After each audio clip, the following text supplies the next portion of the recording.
बुझने बाबू ले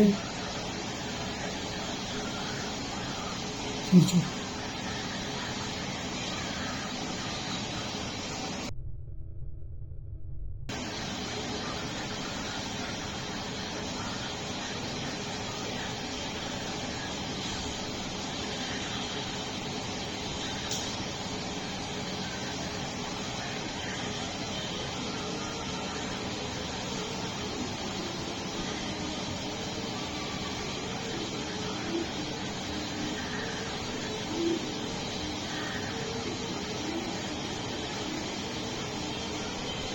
చంపేస్తా వెళ్ళిపోయింది.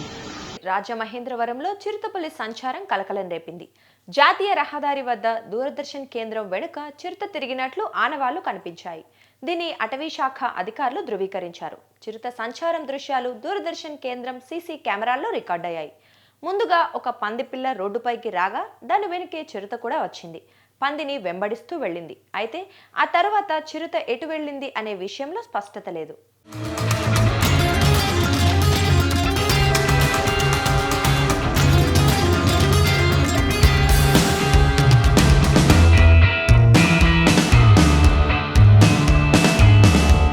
చిరుతపులి సంచారంతో రాజమహేంద్రవరం శివారు ప్రాంత ప్రజలు అప్రమత్తంగా ఉండాలని అటవీశాఖ అధికారులు సూచించారు. ప్రస్తుతం చిరుత ఎక్కడుంది, ఎటువైపు వెళ్లిందని అటవీశాఖ బృందాలు గాలిస్తున్నాయి. డిఆర్ఓ పద్మావతి ఆధ్వర్యంలో ముమ్మరంగా గాలింపు చర్యలు చేపట్టారు. గాలింపు చర్యలో భాగంగా నైట్ విజన్ కెమెరాలను ఏర్పాటు చేశారు.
నేను మీ బత్తుల బలరామకృష్ణ, ఎమ్మెల్యే రాజనగరం నియోజకవర్గం.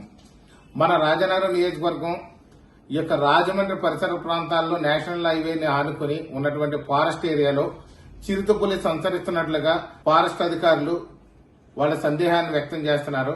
కొన్ని పాదముద్రలు కనిపించినట్టుగా, ఏదో ఒక జీవిని ఆహారంగా తింటూ వెళ్లినట్టుగా కొంతమంది చూసినట్లుగా చెప్తున్నారు. పూర్తి నిర్ధారణ అయితే ఇంతవరకు కాలేదు.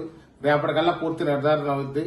అయినప్పటికీ కూడా ఈ యొక్క రాజమండ్రి నుంచి అడవి ద్వారా శ్రీరాంపురం రోడ్లో వెళ్లేవారు మరియు నేషనల్ హైవేలో ఫారెస్ట్ ఏరియాలోకి వెళ్లేవారు కూడా ప్రతి ఒక్కరు కూడా జాగ్రత్త వహించి మీ యొక్క ప్రాణాలను రక్షించుకోవాల్సిందిగా మిమ్మల్ని అందరినీ కోరుతున్నాము. ఎందుకంటే ప్రమాదం జరిగిన తర్వాత మనం సరి చేసుకునే దానికంటే ముందుగా జాగ్రత్త వహిస్తే మన ప్రాణాలు మనం రక్షించుకోవచ్చు. అడవి మార్గంలో ఎవరు కూడా తిరగొద్దని చెప్పేసి హెచ్చరిస్తున్నాం. ధన్యవాదాలు.